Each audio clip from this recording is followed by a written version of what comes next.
After a 4-year break, the Church Renewal Podcast is back for its 3rd season, where we're going to unpack all of the questions you've ever had about transitional pastors. In this first episode of Season 3, we're starting with the biggest questions. What is a transitional pastor? What do they do? Why do they exist? And why should your church consider using a transitional pastor? Matt, this is the basic question. This is really where we wanted to start. What is a transitional pastor? I have been calling them temporary pastors, which you have rightly told me is not the correct terminology.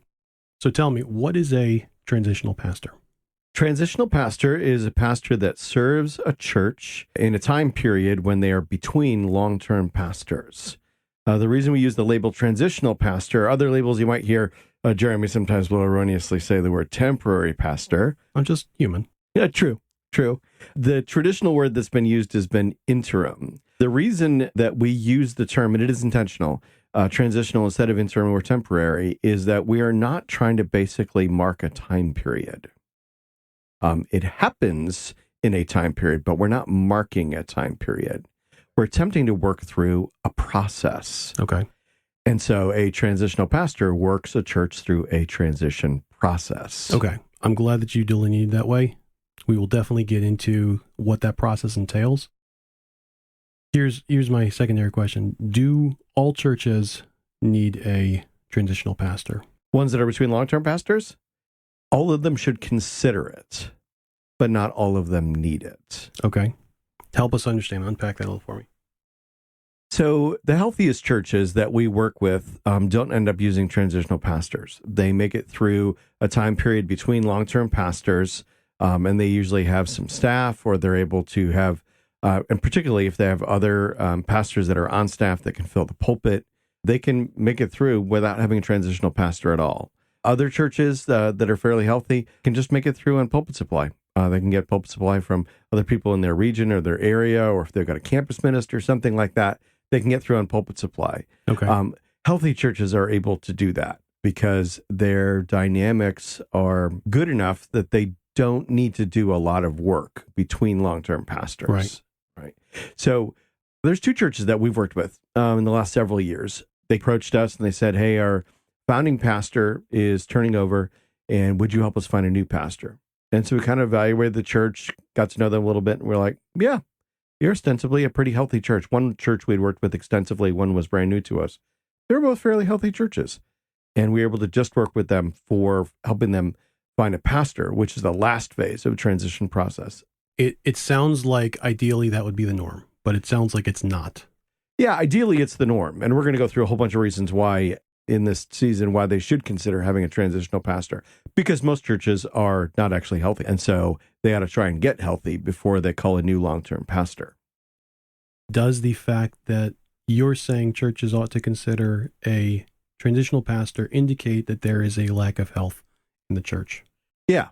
And that lack of health... Could you say that in a way that doesn't crush toes? Yeah, maybe. But it's kind of like you go to the doctor. I was just at my brother's house this past weekend, and he and I are on the same statin drug, and we're on different high blood pressure drugs. And our dad went on high blood pressure medicine in his 30s. My brother and I both went on high blood pressure medicine before it would have been ideal. But our genetics are very much against us. We both could have gone to the doctor, and the doctor could have said, well, you got high blood pressure, and you should really go on something. We could say, nah, we think we're just fine. But that would have been hazardous to our bodily health.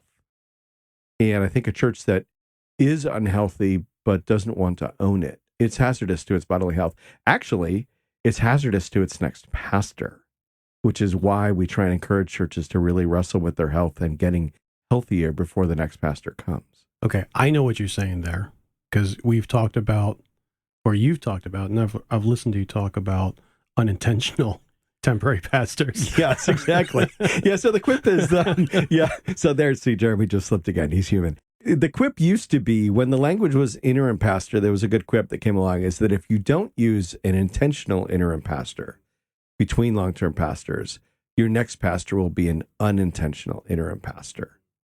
Which is that if you don't deal with the issues that your church has, and you assume, the next pastor will deal with those, he'll come in and he'll try to, and you guys will show them the door. And that can be because, the pastor's been there we're working with the church right now. The pastor was there for 30 years. There's nobody that can directly follow a 30-year pastor.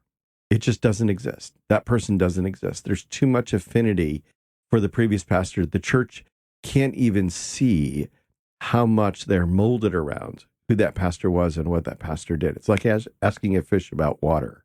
They're like, we don't have a culture, right? We don't have a, why? We could just go get another pastor, but they don't realize all the things that are implicit in their culture because they've been shaped by this one person for so long. Or conversely, they may recognize that they do in fact have a culture, and they may think that they can simply put that culture onto the next guy. Right. That you can step in and carry that forward, and everything's going to be hunky-dory. Right. So I know you're a stats kind of guy. What are the stats on churches that, without investing into a transitional pastor, how successful are they? How many go through that process and don't, in fact, end up with a new pastor in the next 12 months? Well, most churches find another pastor. That doesn't end up actually being the issue. But in my setting, in the Presbyterian Church in America, where I'm ordained and where we do a lot of our work, our working statistic is that 50% of pastoral matches don't last 5 years. What is the time frame that a PCA pastor would be in the pulpit? Would go from beginning of his tenure with a church to retirement or moving to his next position? So there's two statistics here that are helpful. One is Tom Rainer for years has studied pastoral tenure and effectiveness, and maybe we can link some of these in the show notes for this episode. What Rainer has figured out is that the years 7 to 15 are the most productive of a pastor's ministry. Some pastors can minister longer than 15 years. It does happen, but they end up having to reinvent themselves in the church at the same time, and that can be really, really challenging.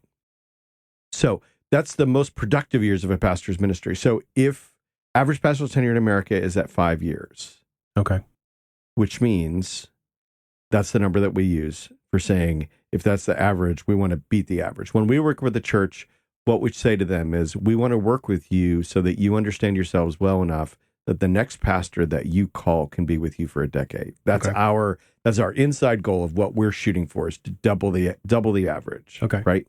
So if half the churches, though, are not even making it to 5 years, that tells you that the transition process that they used was woefully insufficient. They didn't even get the pastor to his most productive years. And so that's what we're trying to remedy. So just to recap what you've said, pastors reach their most productive years after 7 years. Yes. But the average tenure for a pastor is 5 years. Right. Regardless of how well they do or don't do. This is simply what the numbers are telling us. The average guy is going to stay in one place for 5 years, 2 years short of actually hitting his prime. Correct. And we're trying to reverse that because guys that can stay in churches longer. The second church that I ministered in was for a decade, and it was amazing when you got into those latter years, how productive the ministry was. And I think that's a lot of that is you knowing the people well, you knowing the community well, the people trusting you, the people being willing to follow you, because it just takes a long time. Getting a new pastor, the way that I like to put it for churches, for the thinking about the emotional system of the church, it's like getting a new dad for your family. And it just takes a while to get used to a new dad in your family. It just does. That's why it takes that much time for a pastor to actually get traction and be able to lead forward. Well, this is something that you and I haven't directly talked on together privately, but it strikes me that there is a very strong connection between not just the reality of bringing in a new dad, but the trauma of losing a dad. Whether or not dad died in a car accident or is gone because of infidelity or something much less benign or much more benign, would be the right way to say that. The loss of someone from a family system like that is huge. Absolutely. The impact on the family, how things work, on the assumptions, the operating norms, the expectations, who's doing what roles, all of that gets thrown into a blender, and then you dump grief on top of that, And most of us, which we may talk about here, we may not, don't grieve well. Correct. Or long enough. Yep. We it's a totally different podcast. We'll get to that. It's a good one, though. But you put all that together, and then you have this expectation that someone else can step in and just keep on moving. Ba-ba-da! The new guy's here. It's all going to be great. And he has an expectation. Yep. The search committee has an expectation. The elders have the expectation. I'm sure this person gets built up to the church so that the church has this expectation. And, the honeymoon lasts for what? 6 months. 6 months? So maybe you've met someone whose spouse passed away or they got divorced, and they're in a serious relationship in like 3 months. Mm-hmm. And everybody from the outside looking in can go, that is bad news. That's a rebound relationship. Mm-hmm. And that person they don't know themselves as distinct from the spouse they used to have. And so they're not thoughtful enough to pursue a new serious relationship. And the analogy is picture perfect for that with the church. My wife will often say that any marriage, there are 3 people. There's the husband, there's the wife, and there's the marriage. That's what I hear you saying. Yeah, absolutely. If you don't That's interesting. I hadn't heard that before. Yeah, that's copyright Hannah Sepharadi, circa 2010. But that's what you're talking about. It has its own existence. Yes. The relationship has its own existence. That's distinct. Yes, its own existence, its own dynamic. Yep, its own patterns of life. And we're going to talk here in coming episodes about the church life cycle, but a part of what we're talking about here is that there's also a pastoral life cycle. And I'm coming in from this point of view. I could hear you and I talking about this, and it could strike me as being, I have been told I can be flippant. I'm not being flippant here, but okay. I recognize I can come across to people that way. Sure. I care very deeply about Jesus and his church. I know you do as well. Mm-hmm. And what we're talking about here is, regardless of why one pastor is moving on and another's coming in, this is a very unique time in a church's life. And it's one that calls for the respect and the care that looks to Jesus in the midst of this. Mm-hmm. That says, Jesus, what are you doing? What are you doing in us? Where are you leading us? What are you calling us to? And what are you dealing with in us as we're walking through this? How do we see you? How do we look more to you than to whomever is in the pulpit this coming Sunday? How do we learn to hear your voice as a congregation? Yeah, that's super important, because as we work through this season, we'll talk about these 5 questions that we think are important to answer in transition.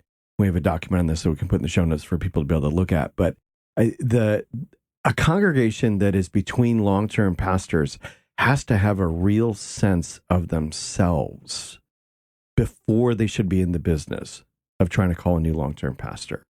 Because if you don't know yourself, you are ill-equipped to get into a new relationship. And that's essentially what you're doing with a pastor, is that for us, Pastor Search is the answer to this question: who can take us there? Okay. And so most churches are just like, who, come on, we need someone to come to, who can it be? Who will come to us? Who's going to be our next pastor? Without the real strong sense of reflectiveness that says, this is who we are as a people. This is our us. This is our history. This is our present. This is our identity. And without a real strong sense of, God, where are you taking us? To whom have you sent us? And if you haven't spent the time to answer those questions, you're gonna choose poorly in the next pastor, because the next pastor who comes in, they're for sure going to take you somewhere. They may just take you somewhere that you don't want to go. Not because it's an ungodly direction, but it's just not something that suits you as a people. Better to wrestle with that and know it and advertise it when you go looking for a pastor, rather than waiting for a pastor to come and assume that they're going to be the savior of the congregation and help you find some direction. Better to own a direction first. So you're saying that second pastors should always come from seminary, because those are the guys that know best that they can save a congregation? Oh, absolutely. That was my cynicism right there. Pure sarcasm, my man, Jer. Pure sarcasm. Yeah. Matt, I think this is where we leave it for now. Cool. This is why we're doing this. This podcast, the Church Renewal Podcast, is here to share with you more as we go through this season about transitional pastors. The what, the where, the how, the why, the who. Flourish Coaching, as the main thrust of your ministry, is providing this service, a coaching and guiding resource to churches. We want to highlight that because we think it is necessary. We want it to be beneficial to you. So if this is something that has piqued your interest, if it's something that you're curious about, we invite you to come along with us as we continue through this season. Thanks for listening to the Church Renewal Podcast from Flourish Coaching. Flourish exists to set ministry leaders free to be effective wherever God has called them. We believe that there's only one fully sufficient reason that this day dawned. Jesus is still gathering his people, and he's using his church to do it. When pastors or churches feel stuck, our team of coaches refresh their hope in the gospel and help them clarify their strategy. If you have questions or a need, we'd love to hear from you. You can find us at flourishcoaching.org, and you can reach us by email at info@flourishcoaching.org. You can also connect with us on Facebook, Twitter, and YouTube, and we would love it if you would like, subscribe, rate, or review the podcast wherever you're listening. Please share this podcast with anyone you think it'll help, and if we get a client because of a recommendation you make, we'll send you a small gift just to say thanks. And a special thanks to Bay Ridge Christian Church in Annapolis, Maryland for the use of their building to record today's episode. All music for this show has been licensed and was composed and created by artists. The Church Renewal Podcast was produced by me, Jeremy Zaffarati, in association with Flourish Coaching, with the goal of equipping and encouraging your church to flourish wherever God has called you.